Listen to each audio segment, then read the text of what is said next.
Hello everyone, welcome back to Sports with Kashi. So we are going to analyze the India-New Zealand series. The first match was in India's match. India won it. So in the beginning, Bhuvi got the early wicket, but then after that, Guptill and Chapman staged a good partnership, with Guptill smashing the swing bowlers like part-time bowlers and Chapman playing more of the anchor role. Guptill scored 70 of 42 and Chapman 63 of 50. So New Zealand built a huge 112 partnership before India got a breakthrough with Chahar getting Guptill out. After that, Ashwin took 2 wickets too, and Bhuvi got another wicket. And there was one more wicket, and so that restricted New Zealand to 164 for 6. India started off well, with Rohit scoring 48 of 36 and Surya 62 of 40. But after some wickets fell, they were in a difficult situation. But anyway, they managed to win the match with 2 balls to spare. In the second match, New Zealand were not playing so well. 90 for 3 in 11.2. Then they hit some runs to get to 135 for 3 in 15. And then, but they were restricted to a not so big score. And India chased it down with Rohit's 50 and KL's 65 of 49. So the first 2 matches, India won it to win the series. The third match was really not a match that mattered much. But anyway, New Zealand started little bit well with some wickets, but then India made to 185, and then in New Zealand got 111 all out. Upset took 3 for 9. So India won. The Test series, India had a weaker team for the first Test, but they managed to still in the first match make a first innings total of 325. Gill's 50 was and Shreyas' 100 and also Jadeja's 50 were crucial in this total, but New Zealand got off to a great start with not losing a wicket in the first 45 odd overs. But next day 3, India made a great comeback and got New Zealand all out. Day 4, India managed to make a decent score.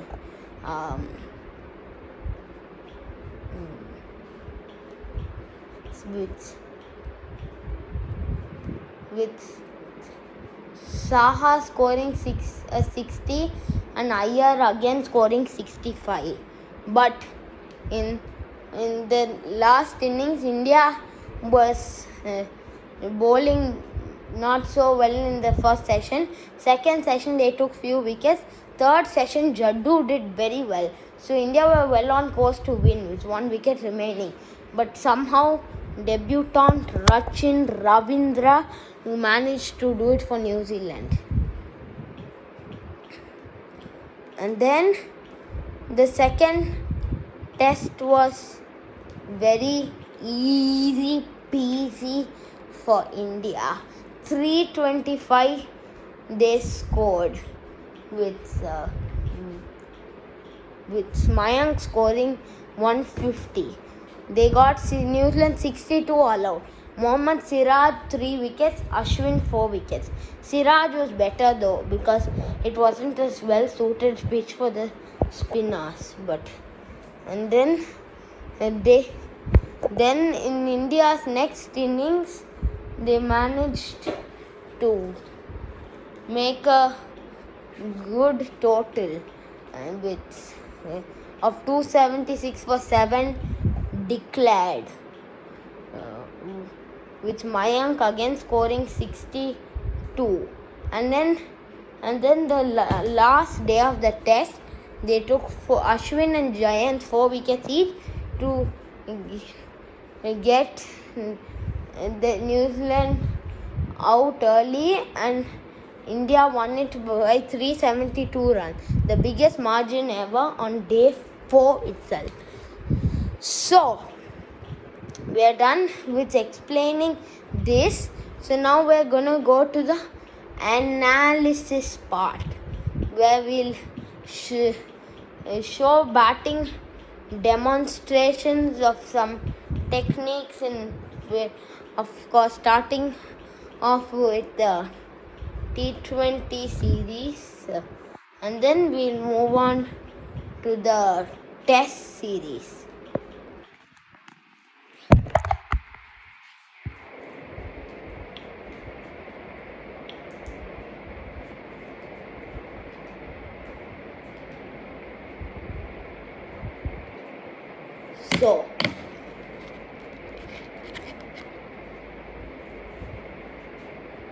So we'll be showing first up some of Guptill's great shots against Chahar and Siraj in the India's first T20.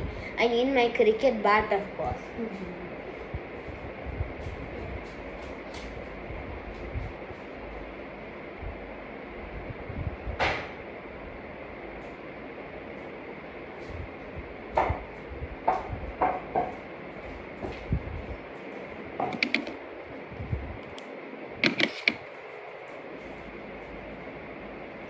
So the first shot against Chahar was a pull of a bouncer. Second shot was a biggie one of a outswinging full ball. So these are some shots he played against Chahar. Against Siraj, he hit a fuller length with a straight right or on right for 4. So these are some of Guptill's best shots. Then after Guptill, the Chapman, let's see how Chapman was managing to hit some great shots. He started off defensively, but then he started to hit little more.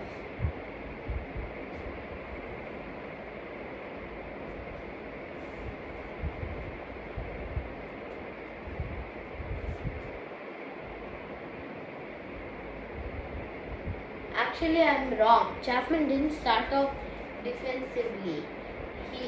I'm again wrong. Sorry for my weird confusion.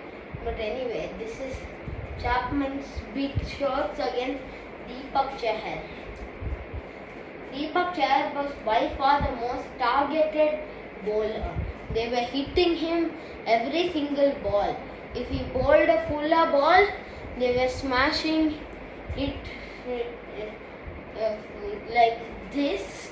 If he bowled short, he was getting pulled. So they batted basically very, very well against Deepak. So that's for the first T20. It's the New Zealand's batting. Now let's move on to Surya Yadav. He was the man of the match.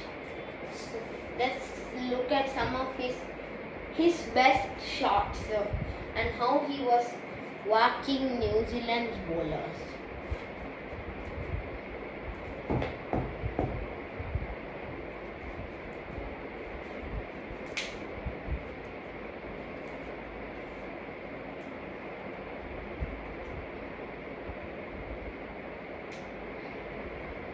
Obviously, he's India's Mr. 360 as they call him. And his favorite area is the sweeping region. So that's his first shot. His second shot was also a big one, hit like this.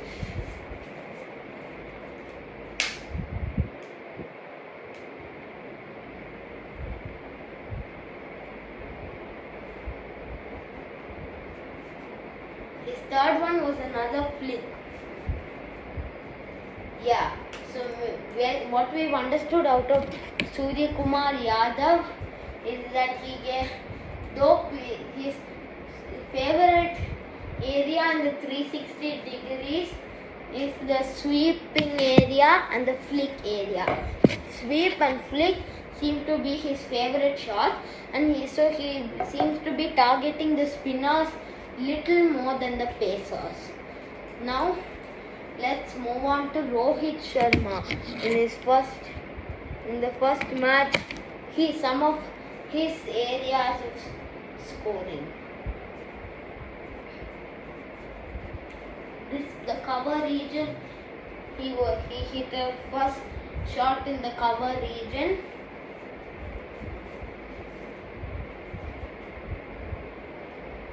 Second shot was again in the cover region.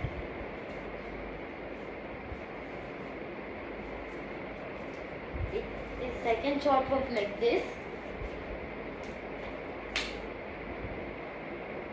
Third shot was his usual favorite region, which he hits most of the time, the pull region.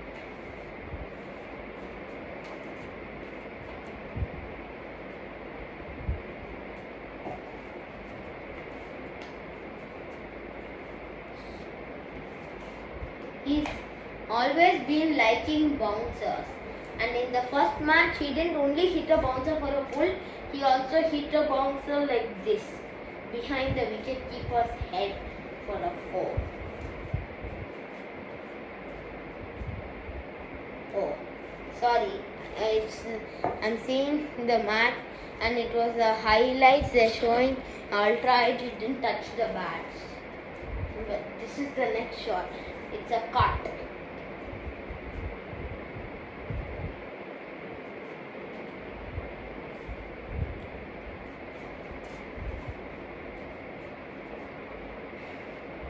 Then next shot, another pull. So pull and the cover region seem to be Captain Rohit's favorite area in the first match. In the second match, India's death bowling was the way they managed to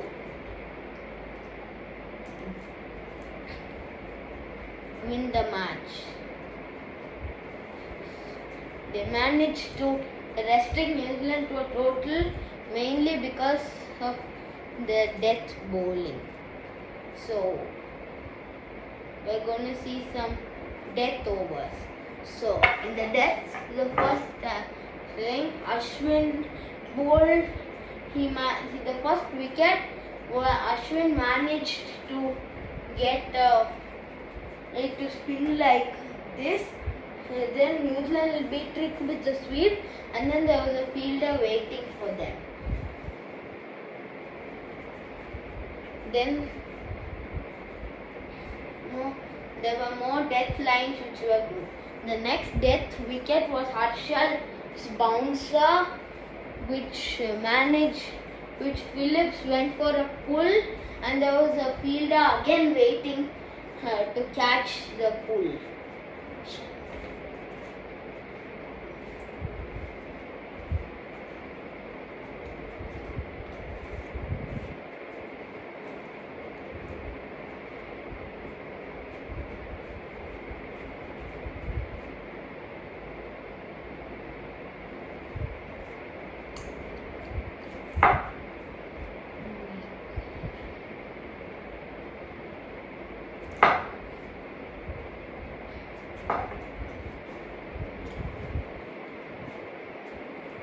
So, what we have understood is Rohit Sharma has the best field placement. So, his field placing was phenomenal in the second match. and KL too had some played very well. He scored 65 and 49.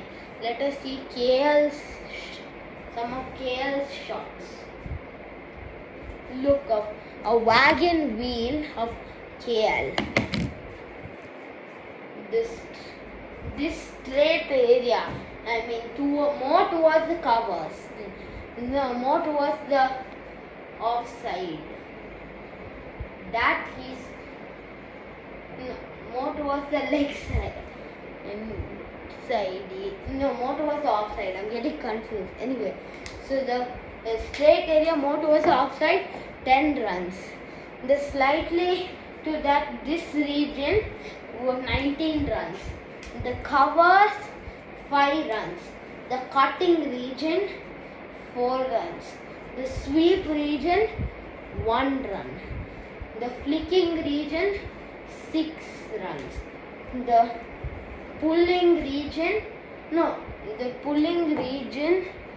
around 6 runs, right? Yeah. And then the more towards the leg side straight region, 9 runs. So this is KL Rahul's wagon wheel.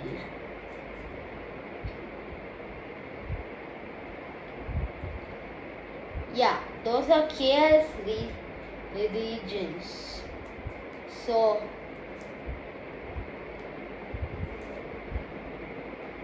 based on this means his favorite region is the off-driving region is KL Rahul's favorite region in the match because he scored 19 out of 65 runs in that region.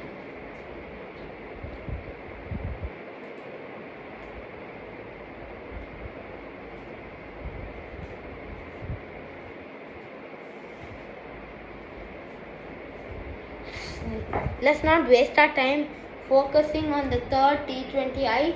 Now let's move on to some of the test series analysis. So we start with demonstrating some of Shubman Gill's 50, how he was managing to play hit his 50 in the first test match.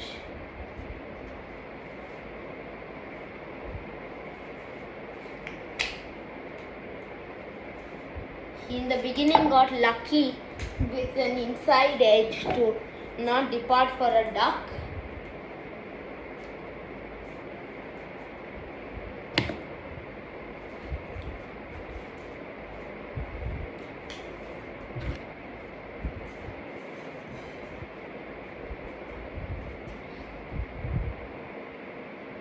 He again got lucky when he was actually out. The umpire failed to give the right decision. He started off his knock with a good cover drive, or you can say cut. Then he hit a flick.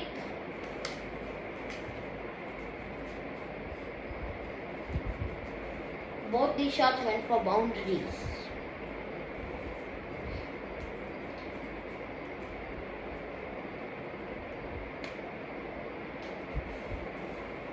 He then whacked this shot.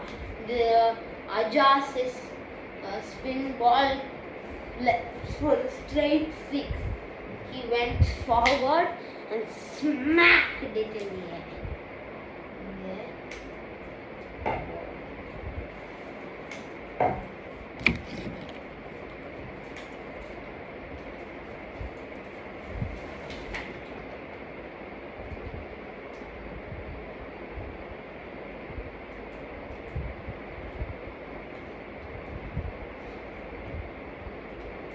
Now, what about Iyer Shreyas? let's see whether we can find Shreyas's wagon wheel.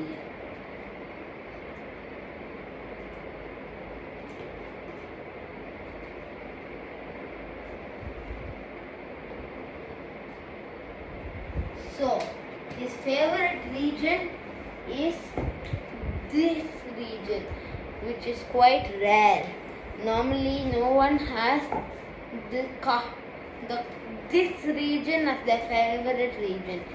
Shreyas scored 31 runs in this region. He also seems to like this region. He scored 24 runs in this region.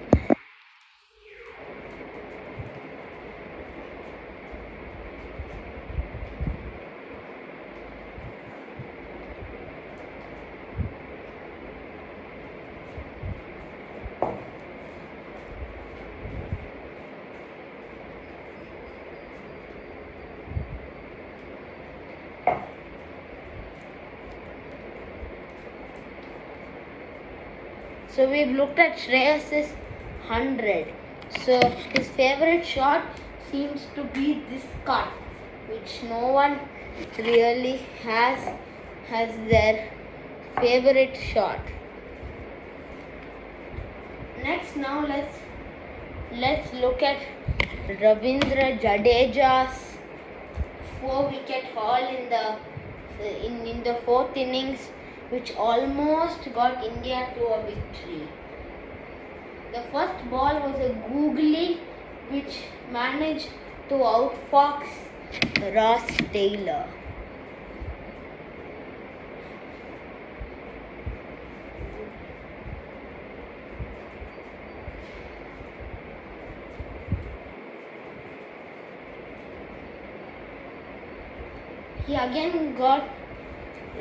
He again bowled another googly.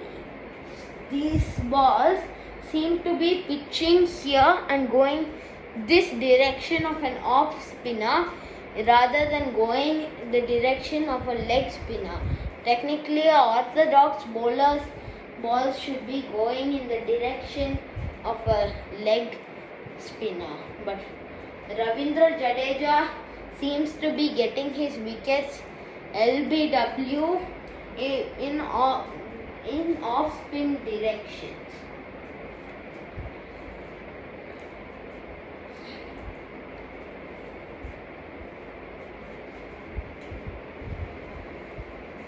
So that's what we've looked at, found out about Ravindra Jadeja. Now let us see about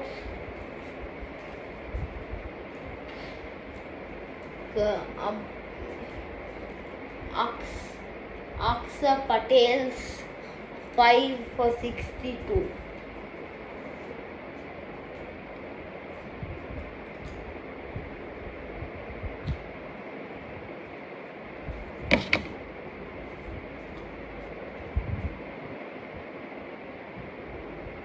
He doesn't seem to be like Jadeja, as he is getting his wickets the traditional way all the bowlers,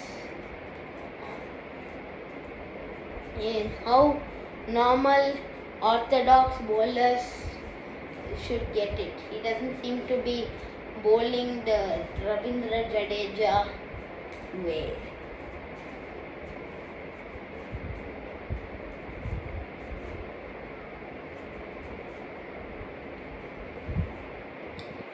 As the first wicket was a normal ball, a traditional orthodox bowler's ball which edged the bat and went straight into the wicket keeper's hand.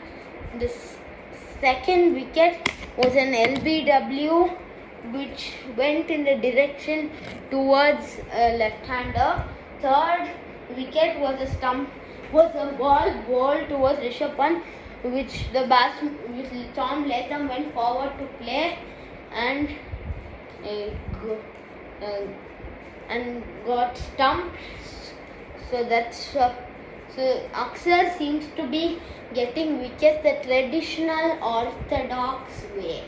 Now let's look at Southeast frustrating fifer, which managed to put India in not the best situation and get India out for 325.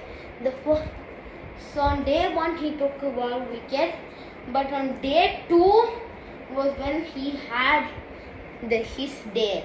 It was literally India's batting that day was literally Tim Southee inning. The first ball was an in-swinger which went straight to hit the stump straight on day. This is on day 2 we're looking at.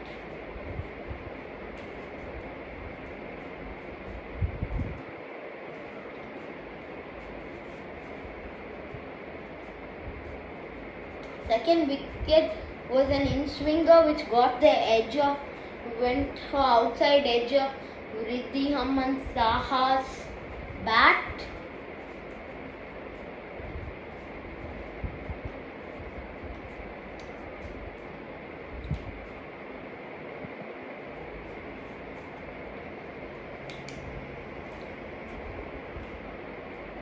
Then he also managed to get the better of Shreyas Iyer by making Shreyas go to play like this, and there was a fielder waiting for it.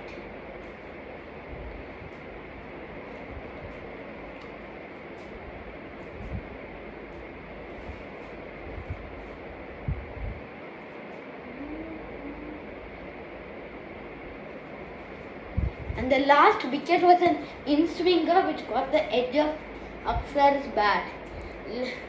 Now we've done with the first test match. Now let's look at the second test match.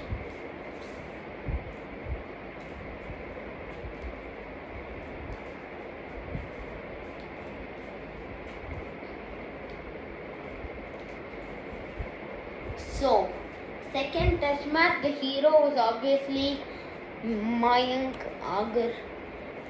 Agarwal, which is 150 in the first innings, which got India to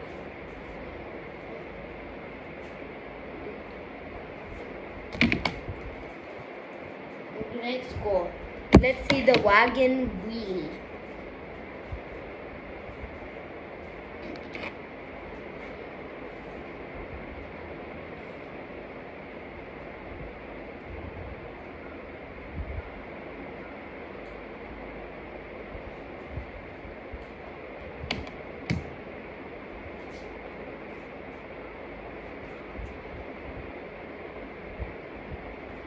He first got off going with the flick.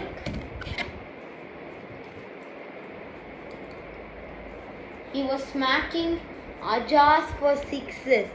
With these shots, though Ajaz was taking wickets on the other side. So he seems to be best at hitting spinners for sixes. Now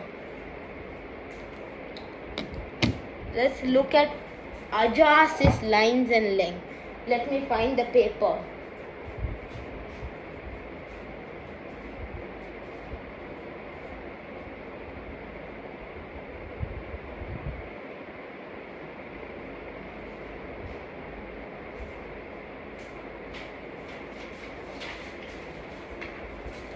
Yeah, these are Ajaz's lines and lengths.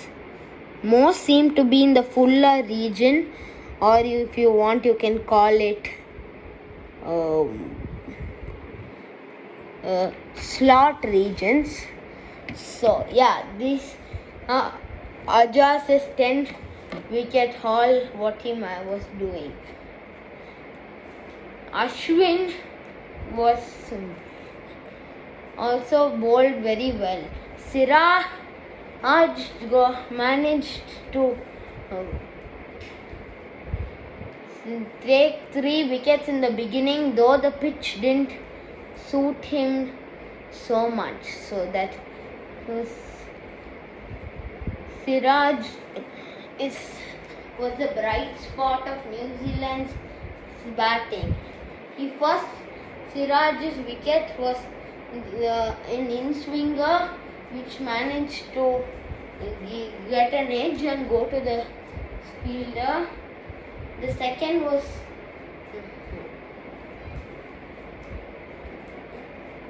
a bouncer which was pulled, but there was a fielder waiting for the pull shot to go into his hands.